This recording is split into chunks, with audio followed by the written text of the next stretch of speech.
trades, real, actual, beautiful trades to talk about. Luka to the Lakers, Fox to the Spurs, Jimmy Butler. Okay, he still hasn't been traded yet, but he reportedly said no to Golden State. Would LeBron reconsider a trade to the Warriors? Matt and Haize will answer all of that and more today on Locked On NBA.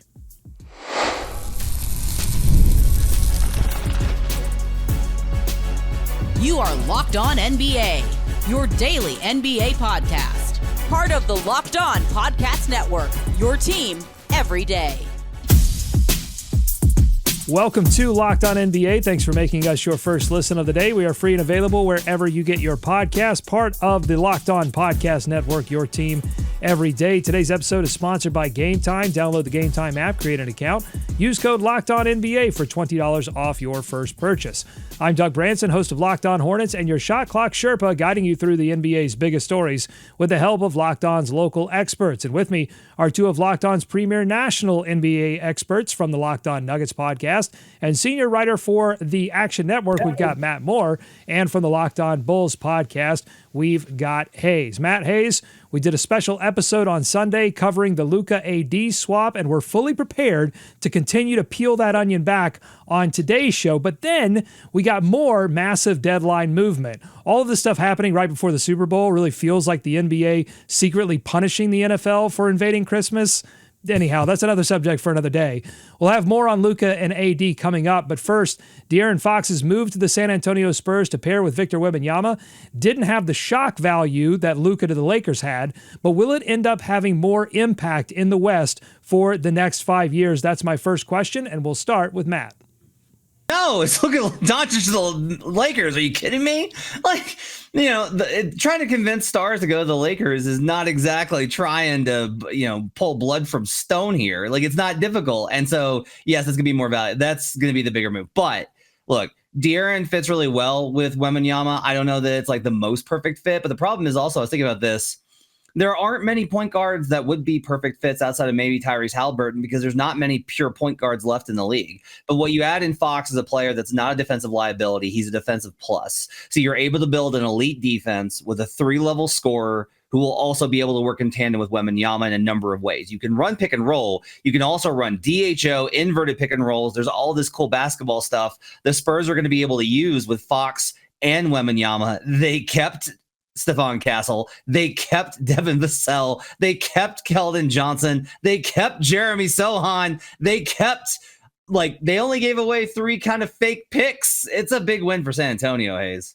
And that's why I think that it may actually have more impact than Luka. Like, don't get me wrong, Luka, of course, is a generational player who can be an MVP candidate, but they still got to figure out how to make that work in LA. They still got to, build a team around that. And Brian Windhorst recently came out, just I think before we started recording, said that it's going to be built around Luka going forward, not LeBron. No crap, it should be. But I think that when you look at the Spurs, they have the clearer path here to be dominant right away if things start working out. Not only do they have Wemby, but they kept every meaningful pick. How do they not give up any of the Atlanta picks and all of this? That's a key thing. You kept your young core here, so you still have flexibility to make another move if you do decide at the end of this year, hey, these guys are a lot closer than we think. Let's be aggressive and go out there and get another player to add to this.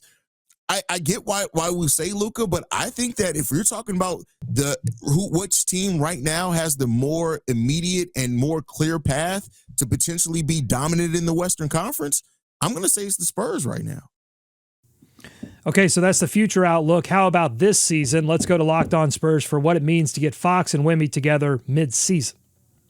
No doubting that Fox is an impact player. Offensively, score from 3, mid-range, pick and roll, lead the transition. It's just, how about a 3-level score? How about a 4-level score? Seriously, this guy can almost do it all offensively. Career average is about 21 points per game.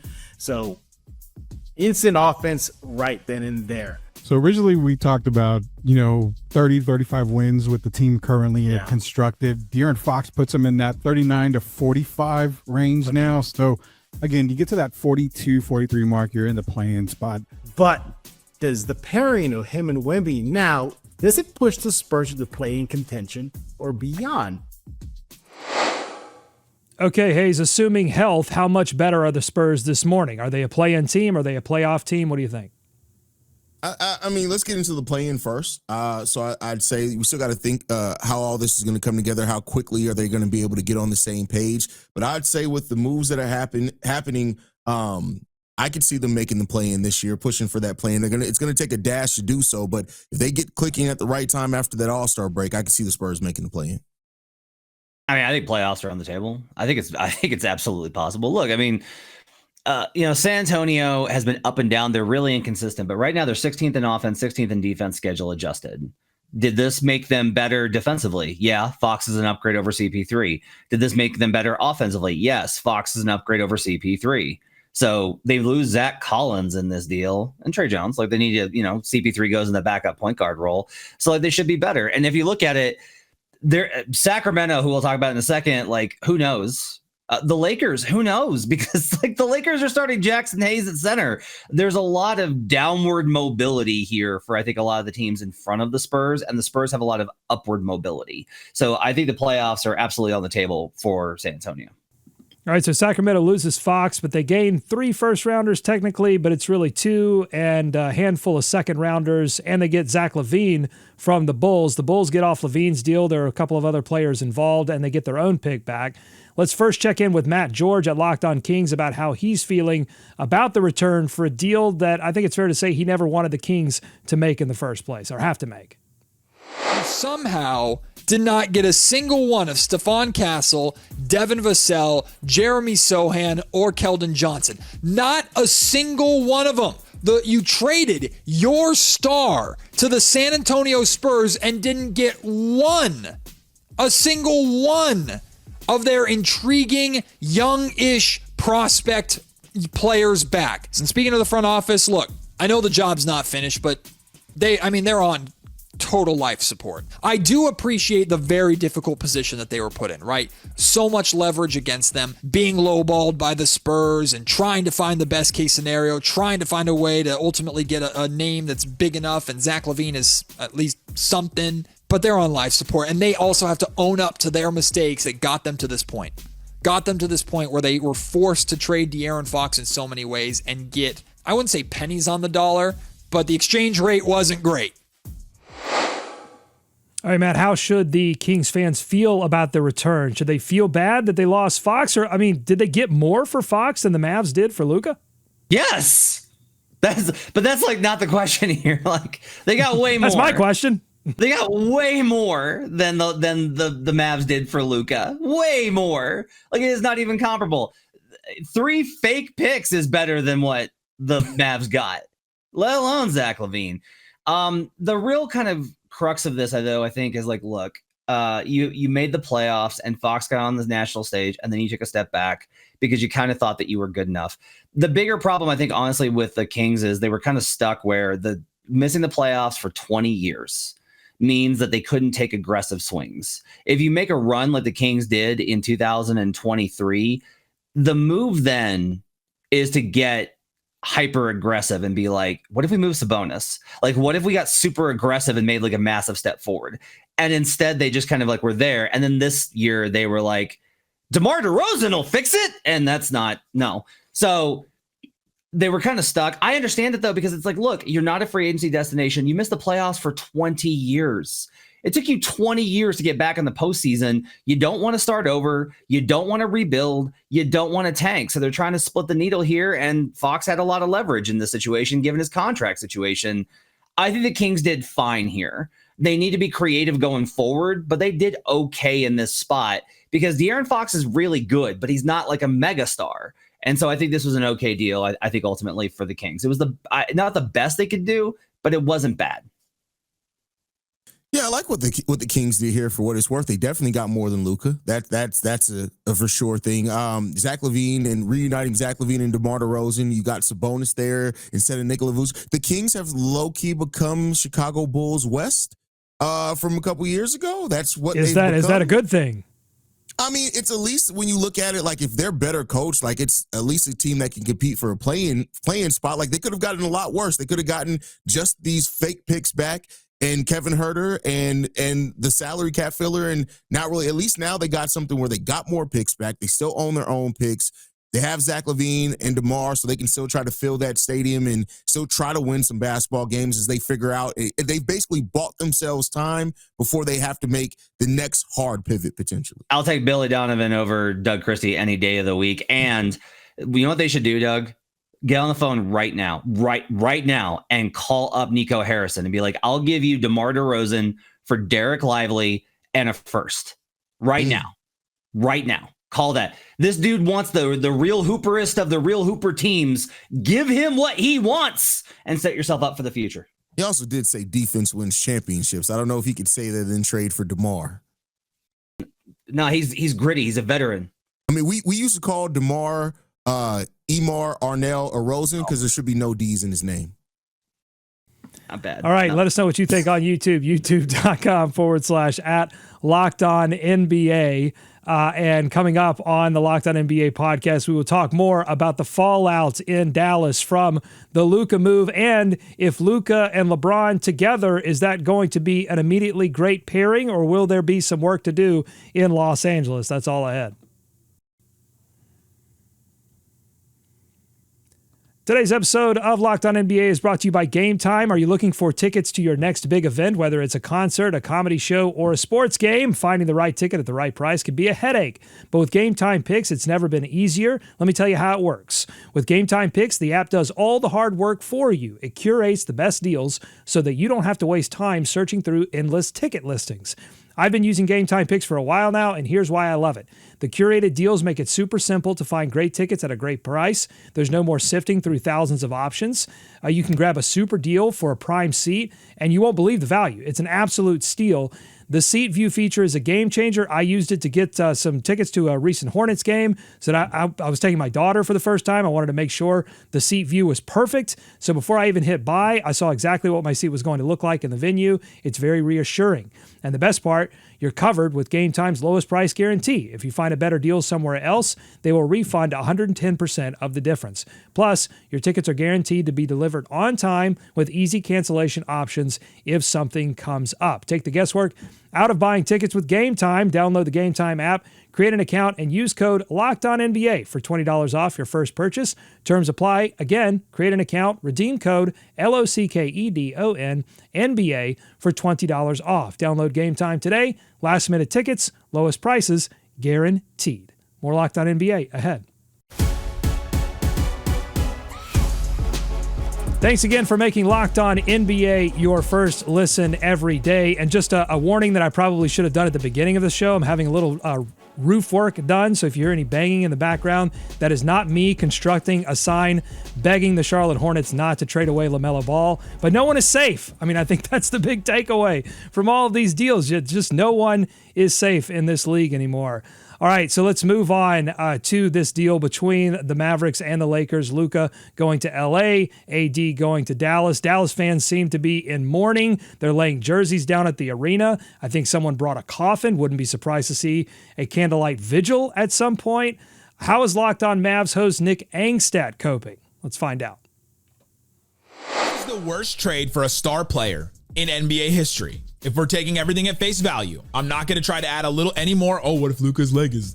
I'm not going to do any of that right now. It's the worst star trade in NBA history. Nico Harrison didn't even try to fleece another franchise. There's teams out there with loads and loads of picks and young players and think that would leap at a chance to do this. The best starting lineup in the NBA when they were all healthy, and health was going to be a big deal this season. But what, you were worried about health, and so you brought in Anthony Davis? Dirk Nowitzki gave up everything to be loyal to a fault to this franchise.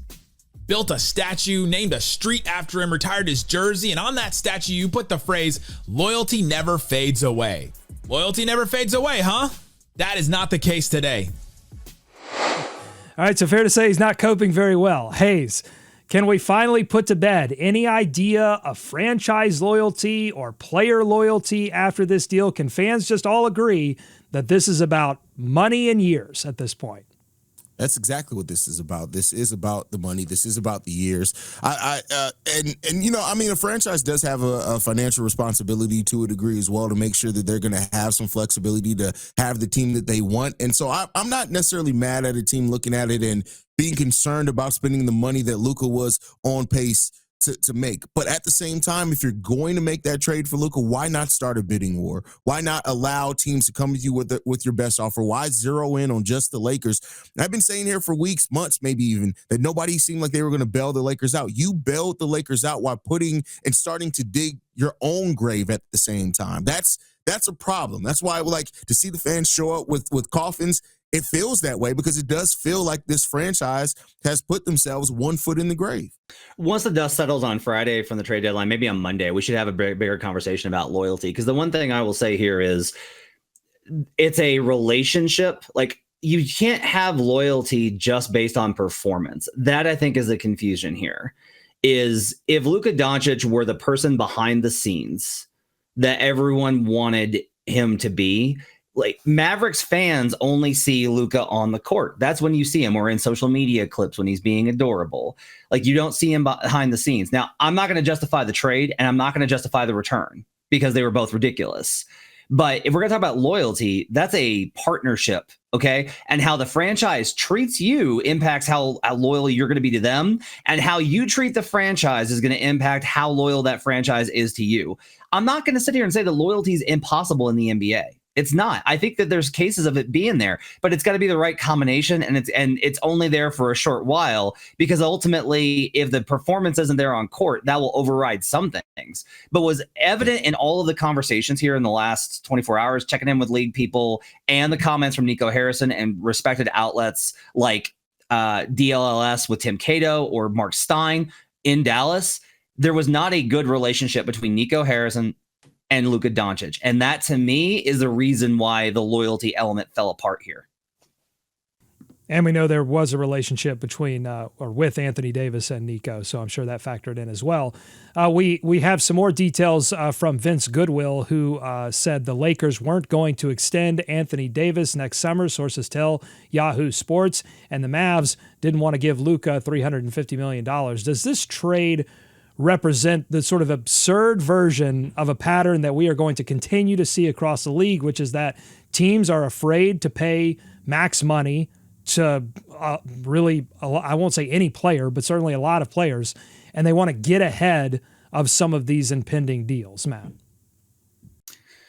This is, I think, really complicated. I think it's going to be franchise by franchise. I think one of the things, though, I think you're saying is everyone wants to have it all. So the players want to have the city and the team and the contract and the great, like, and the media deal, like all of that. They want all of it. The teams want it too now. And I think that's one of the things that's underrated with what we're seeing in the CBA play out is the owners are like, well, no, I want a championship team and I don't want to have to pay a lot for it, which is stupid and ridiculous and insulting to fans. But it's the reality here is, unless you know for a fact you can win a championship with this guy, and like that's Nico Harrison's gamble here. I think that 99% of all basketball interested people in the world would be like, yeah, you can win a title with Luka Doncic. Are you kidding me? And Nico Harrison is the 1% that's like, I don't think so. I don't think you can win a title with Luka. And so if you're not certain, you're not going to give him that type of money. There's been people that have said that, like, this is not about that, and this is like a whole other thing. And I get it, but I do think that, with the Lakers, I don't blame them. Like, AD's going to be 32 with a bad injury history and a lot of miles on him. I wouldn't want to pay him either. Spoiler alert, he's actually not that impactful right now. He's just not. Like, I can give you all the evidence in the world. I can do not even using stats. I can give you clips. He's just not that guy. So that, I think, is all kind of plays a part into why this is like a really complicated web of player politics and dynamics and owner mechanisms. And it's a lot to try to sort through, Haize. Yeah, I mean, it's a lot. I love what you said when you started it off, that it's going to be franchise by franchise. It's going to be situational to what that franchise's risk tolerance is. How much are they willing to pay? What are the other contracts around? Do they have other players that are on rookie or small deals where they can pay one or two players the max money? But I think it is going to be situational by situation, because some franchises are still going to be willing to do and pay whatever if they truly feel like it gives them a chance to win a title.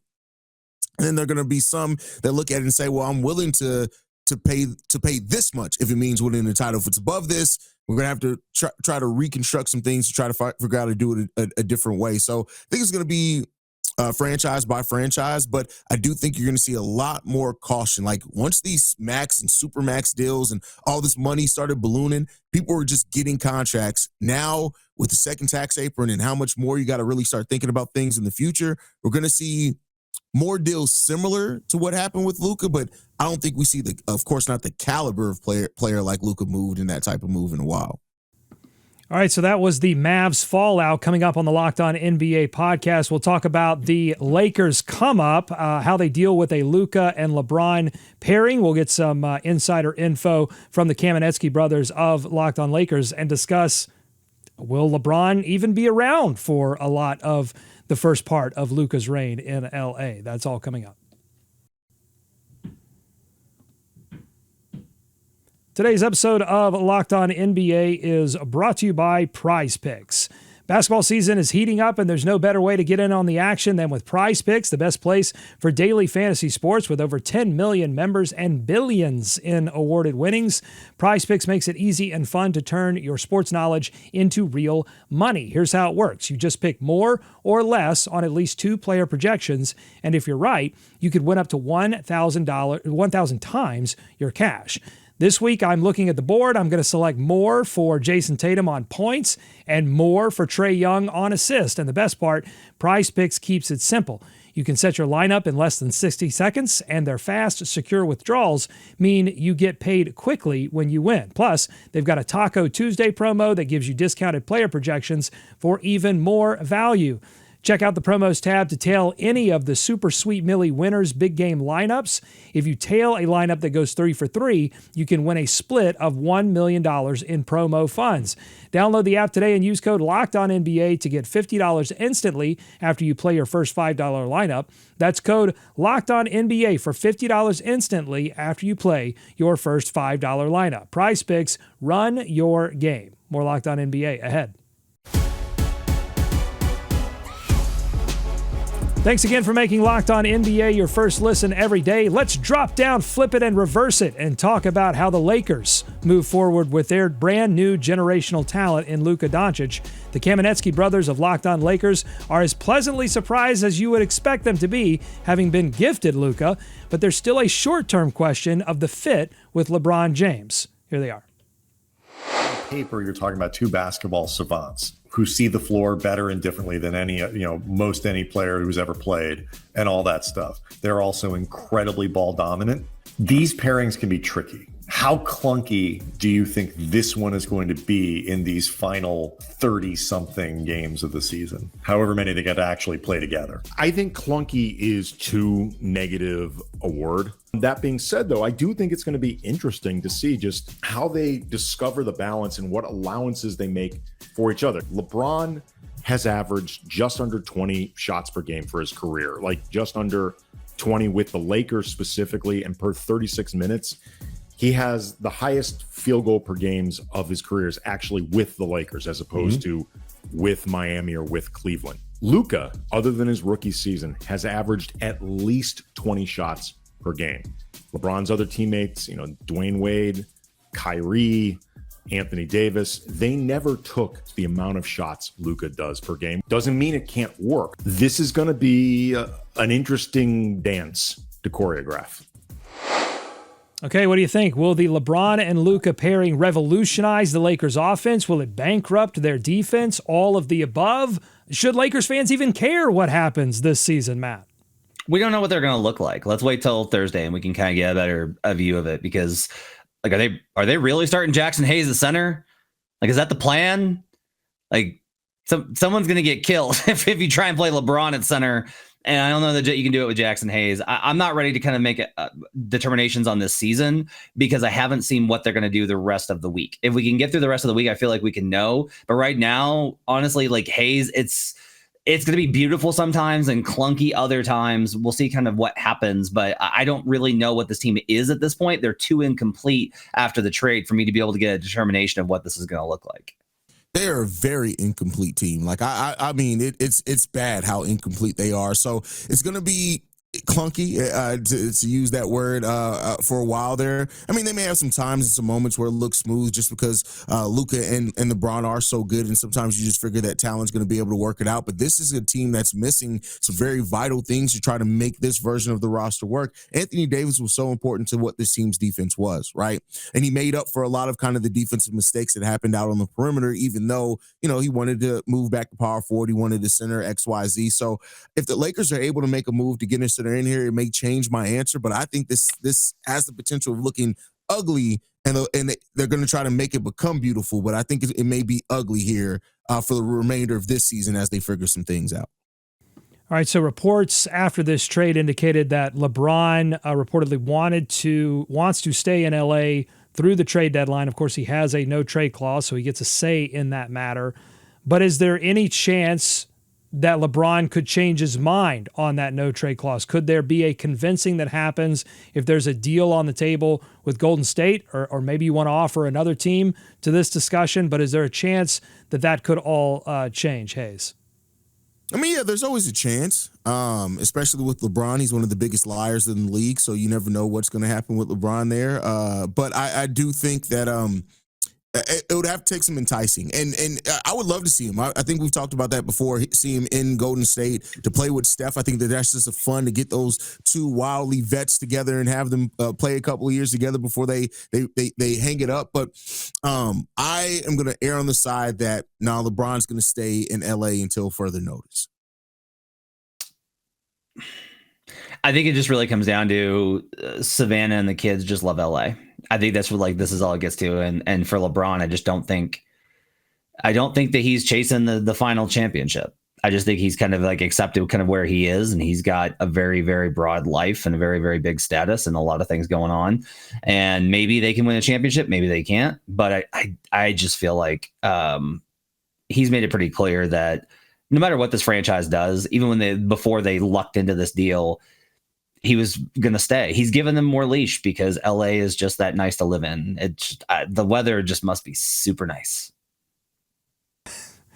Okay, well, if he does continue to say no to Golden State, he will not be alone in that. Amidst all the teams saying yes to trades, Brian Windhorst updated us on the one trade that just won't happen, the one involving Jimmy Butler. Windhorst tweeting, "The Heat's Jimmy Butler has communicated to the Warriors that he's unwilling to sign an extension there, and therefore trade talks to send him to Golden State have ended for now," sources told ESPN. Matt, very simple question. Why is all of this so difficult? Jimmy Butler. That's why it's so difficult, is Jimmy Butler. He's the one making this difficult. Jimmy really doesn't seem to understand what's happening here. If I just press hard enough, then they'll send me to Phoenix, as if that's the holdup. It's not, man. Bradley Beal has no trade clause. If you want to go to Phoenix, get on the phone, text Bradley Beal, and work this out with Bradley. You want player empowerment? You guys figure it out, because that's the problem here. Yeah, I mean, Jimmy Butler is difficult. Bradley Beal has a no trade clause. If it wasn't for Bradley Beal's no trade clause, this trade to Phoenix probably would have been done as well. And so I'm getting to the point now, whereas before I thought that this was going to happen, that Jimmy Butler was going to be moved. I'm starting to really think that Jimmy Butler may just be on the Miami Heat after the trade deadline, and I don't even want to begin to know what that's going to look like for the remainder of the season. Well, this does seem to be turning into a game of Bachelor for Jimmy Butler, where he's just taking roses away from teams. But there is still a team out there that has not had their rose taken away yet, and that's the Milwaukee Bucks. I mean, that's still a possibility out there. What do you give the likelihood of that happening? I mean, I think they're open. They've been, again, I've kind of talked about this. They're making so much noise. They've talked about Connaughton and Bobby Portis, and they talked about Middleton, and I still believe Brook Lopez is available. You can do multiple deals here to reshape this roster and go back in, because I will say this, there's that heat kind of going up constantly, no pun intended, on Giannis with what's going to happen with Giannis. Is he going to be is he going to stay? Is he going to ask out? That's happening again. Every time that's happened, the Bucks have made a significant move to convince him to stay. So I wouldn't rule it out whatsoever. I just don't think necessarily oh boy, Jimmy Butler, Dame and Giannis going into a playoff series together with very little supporting cast. There's a lot of ways that goes wrong. All right, if you like what you heard today, make sure you are following us on YouTube or wherever you get your podcast at Locked On NBA on YouTube. Let us know what you think about the expertise that Matt and Haize shared today. We've got a lot more intel to get to throughout the week as we approach the trade deadline on February 6th. Thanks so much for making Locked On NBA your first listen. Enjoy tonight's action. Maybe we'll get to talk a little bit about that tomorrow. Be kind to each other, and we will see you right back here on Tuesday's edition of Locked On NBA.